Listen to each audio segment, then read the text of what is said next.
ईश्वर, तुम रिकॉर्डिंग लगा दो। ईश्वर, ईश्वर, हाँ ठीक, रिकॉर्डिंग लग गई। मैम, आज हमारे बीच में प्यारे बच्चों, हमारे जो बीएससी और एमएससी के बॉटनी के बच्चे हैं, आज हमारे बीच में बॉटनी लेक्चर सीरीज के लेक्चर 7 के अंतर्गत हमारे बीच में जबलपुर मध्य प्रदेश से women scientist doctor Jaya Singh हमारे बीच में मौजूद है। मैं जो आईसीआर के साथ में काम कर रही हैं, मैं उनका हार्दिक स्वागत अभिनंदन करता हूं और उनसे उम्मीद करता हूं कि हमारे बच्चों के लिए आज मशरूम कल्टीवेशन ड्यूरिंग दिस कोविड-19 period, how it can help to our students and how it can help to our society. तो मैं इस बारे में आपसे ये रिक्वेस्ट करूंगा कि कुछ हमारे बच्चों को 20-25 मिनट तक का एक छोटा सा लेक्चर देने की कृपा करें, और उसके बाद अगर बच्चों का कोई सवाल होगा तो वो आपसे पूछ लेंगे। और एक लंबे समय के बाद आज आपसे रूबरू बातचीत हो रही है, तो बहुत अच्छा लग रहा है। और thank you so much for accepting the invitation, and now over to you doctor Jaya Singh, please. Thank you very much. Slides लगाना। Good afternoon all of you and students. I hope so आप लोग सब अच्छे से होंगे एंड सेफ होंगे, और proper guideline use करते हुए अपनी इम्यूनिटी और अपना हाइजीनिक कंडीशंस को मेंटेन कर रहे होंगे, क्योंकि वही एक सॉल्यूशन है इस कोविड-19 से निपटने का प्रेजेंटली, जब तक कि इसकी वैक्सीन नहीं बन जाती है। तो आज हम मशरूम पे बात करेंगे। आज आवाज़ आ रही है कि सर? सबको क्लियर है sir? Hello? Yes, loud and clear. No problem, ma'am. Please go ahead. Okay, I can start. हम जैसा कि मशरूम के बारे में मैं बात कर रही थी, और आप सब जानते हैं कि हम जो है इस समय कोरोना काल में जी रहे हैं। सब लोग कह रहे हैं कि कोरोना काल है। इसकी सबसे बड़ी जो चैलेंजेस है इस समय हमारे सामने, एक तो है कि हमें यदि इस काल में रहना है, तो एक तो हमें अपनी इम्यूनिटी बहुत स्ट्रांग रखनी है ताकि हम इस डिसीज़ से बचें। दूसरा, चूँकि इसके कारण बहुत सारे माइग्रेंट लेबर्स इधर से उधर जा रहे हैं, कुछ लोगों की एम्प्लॉयबिलिटी में इफ़ेक्ट हुआ है, बिजनेस लॉस हो रहा है, इकोनॉमिक लॉसेस मेनली अपन फेस कर रहे हैं अपने कंट्री का।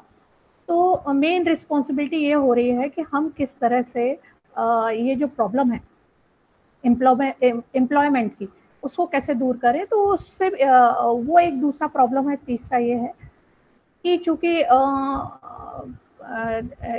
कई 3 तरह के तबके होते हैं। जो निम्न स्तर के लोग हैं, जिनका अभी कामकाज बंद है, जो डेली रोज कमाने खाने वाले हैं, उनको हालांकि गवर्नमेंट अनाज वगैरह सब प्रोवाइड कर रही है, इसके बावजूद भी उन्हें प्रॉपर न्यूट्रिशन या खाने पीने की कमी है।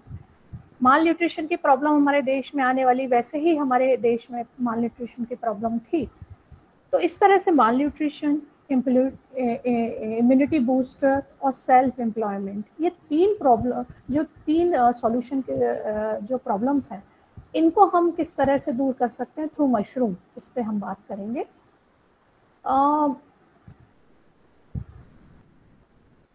हम माल न्यूट्रिशन की बात करते हैं तो ये जानना जरूरी है कि ये है क्या। माल न्यूट्रिशन मीन्स कुपोषण। कुपोषण मतलब ऐसा पोषण जो कि ठीक ना हो।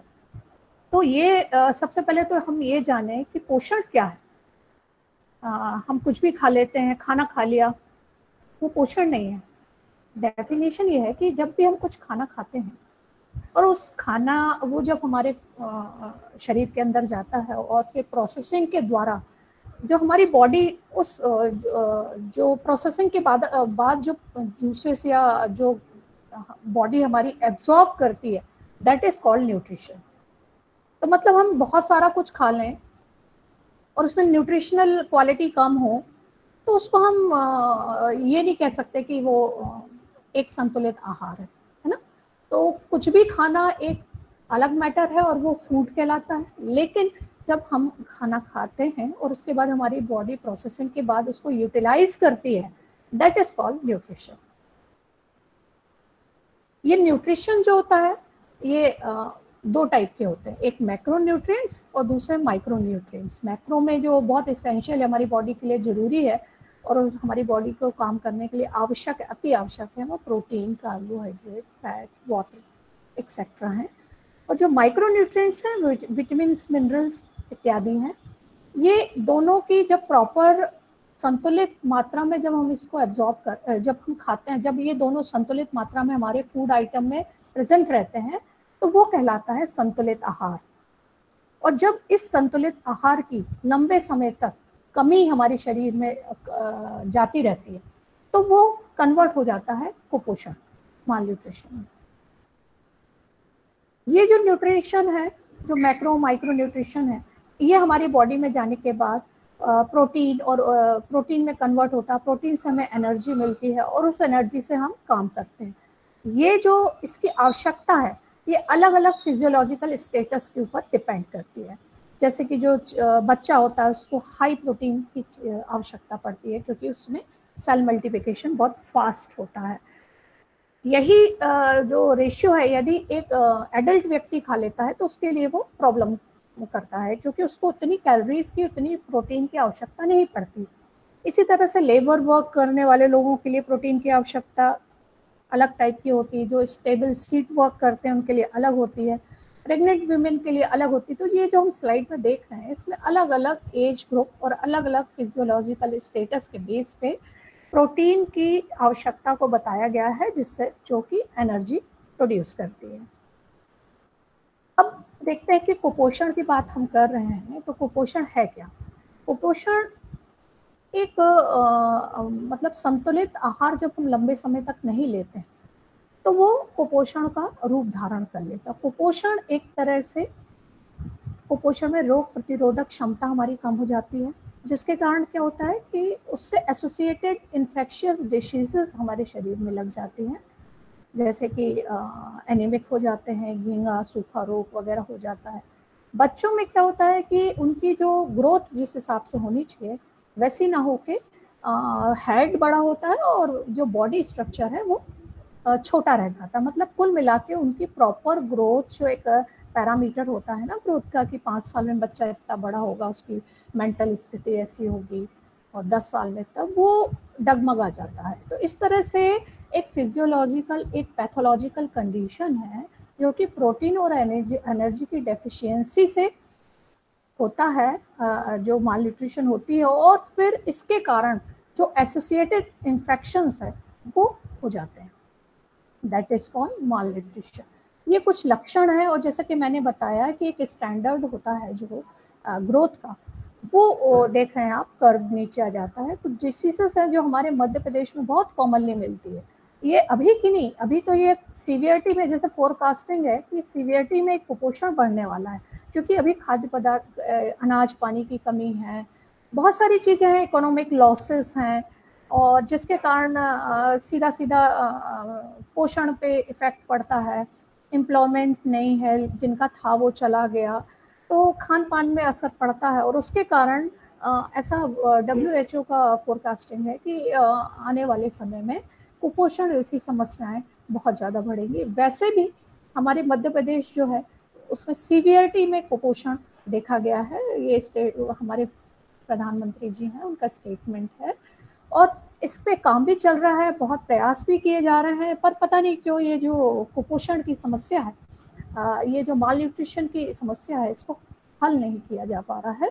तो ये हम रिसेंट पेपर कटिंग्स में इसकी सीवियरिटी को देख सकते हैं कि किस हिसाब से ये हमारे आसपास के क्षेत्रों में हो रहा है।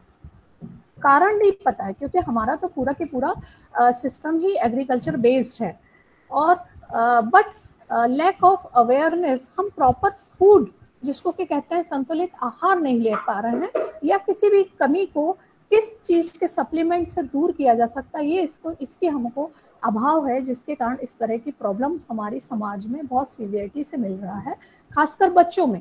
बच्चों में क्या होता है कि यदि बच्चे ही हेल्दी नहीं होंगे तो हमारा फ्यूचर और हमारी नेक्स्ट जनरेशन बहुत इफेक्टिव होगी, और उसकी पोटेंशियलिटी पे भी इफेक्ट होगा, और देश में डायरेक्ट इनडायरेक्ट देश की वर्किंग में इफेक्ट आएगा। अब हम बात करते हैं इम्यून सिस्टम का, क्योंकि पोषण फिर उससे उसके ड्रॉबैक्स, कुपोषण, और उसके कारण हमारा इम्यून सिस्टम पूरा लॉस होता है।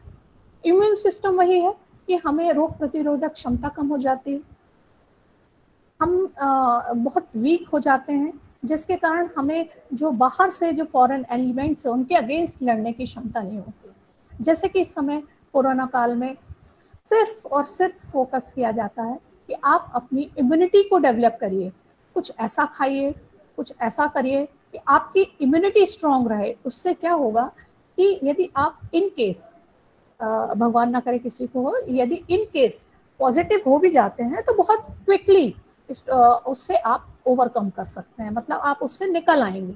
तो उन लोगों के लिए तो ये सिंपल सर्दी बुखार जैसा ही है जिनका इम्यून सिस्टम बहुत स्ट्रांग है, लेकिन जिनका इम्यूनिटी स्ट्रांग नहीं है वो, उनके लिए ये बहुत सीवियर कंडीशंस आ जाती है और डेथ तक कॉज हो रही है। तो इंडिया में हम देख रहे हैं कि इसकी सीवियरिटी कितनी बढ़ती जा रही है। तो हमारा मेन फोकस जो है कि हमारे हाथ में जो है वो है ये कि हमें अपनी इम्यूनिटी को बहुत स्ट्रांग रखना है, और वो कैसे रखना है वो हम देख सकते हैं। तो उसका एक बहुत अच्छा हमारे बीच में सिंपल सोबर सॉल्यूशन है, वो है मशरूम।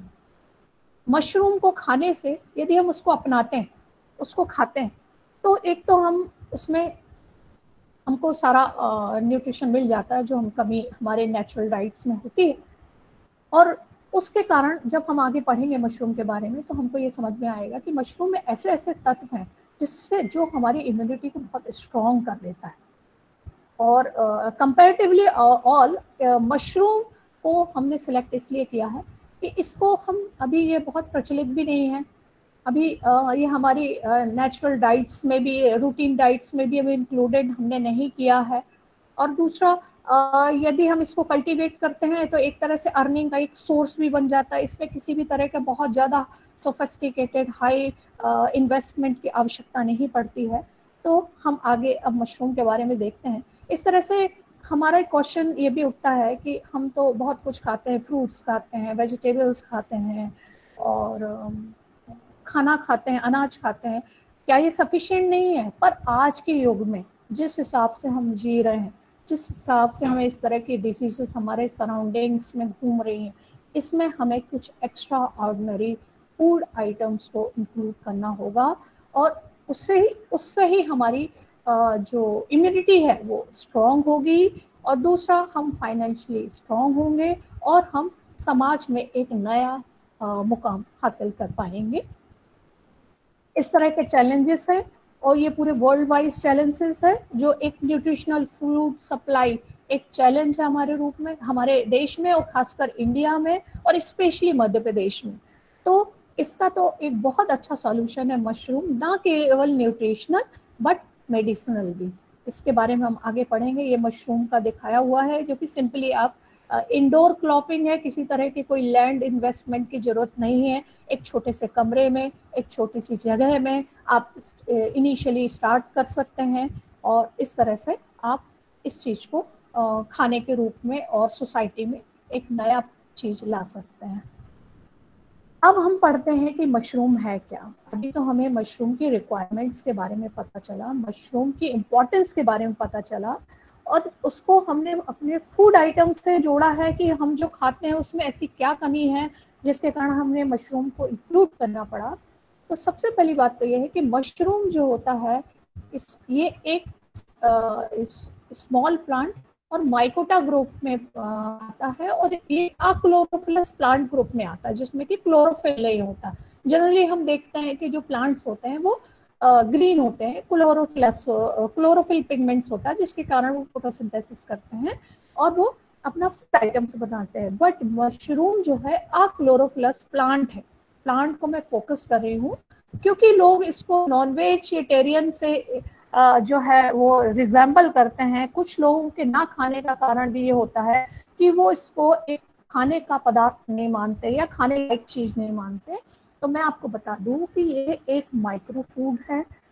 ये अक्लोरोफिलस प्लांट कैटेगरी में रखा गया है, ग्रुप ऑफ माइकोटा है।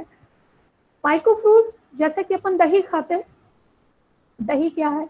एक लैक्टोबैसिलस से जमा हुआ जो कि माइक्रो ऑर्गेनिज्म है, बैक्टीरिया। उससे बनता है, और ये इसका न्यूट्रिशन और इसका जो प्रोटीन है वो कंपैरेटिवली ऑल, उसका कोई वो नहीं है, तोड़ नहीं।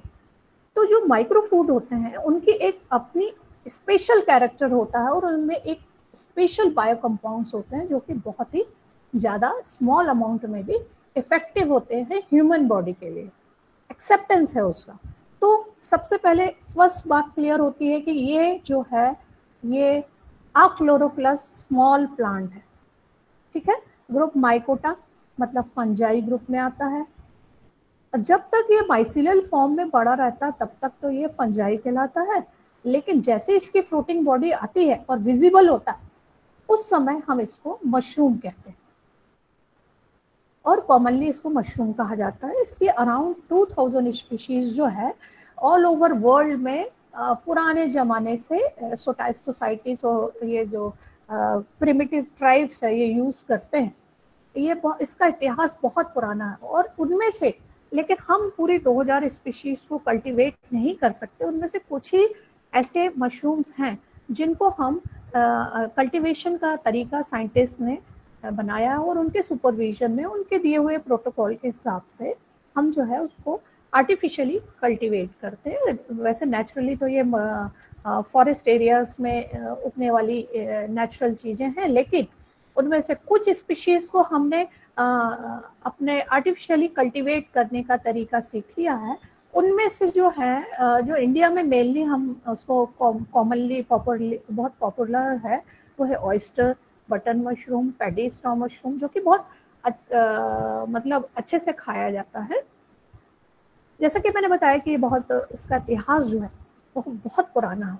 अराउंड 550 मिलियन ईयर्स पहले इसका ओरिजिन माना जाता है, मतलब कि जब मनुष्य की उत्पत्ति भी नहीं हुई थी उस समय ऐसा कहा जाता है कि मशरूम जो है वो अर्थ में था। मतलब ये बहुत पुराने जमाने से हमारी अर्थ में प्रेजेंट है।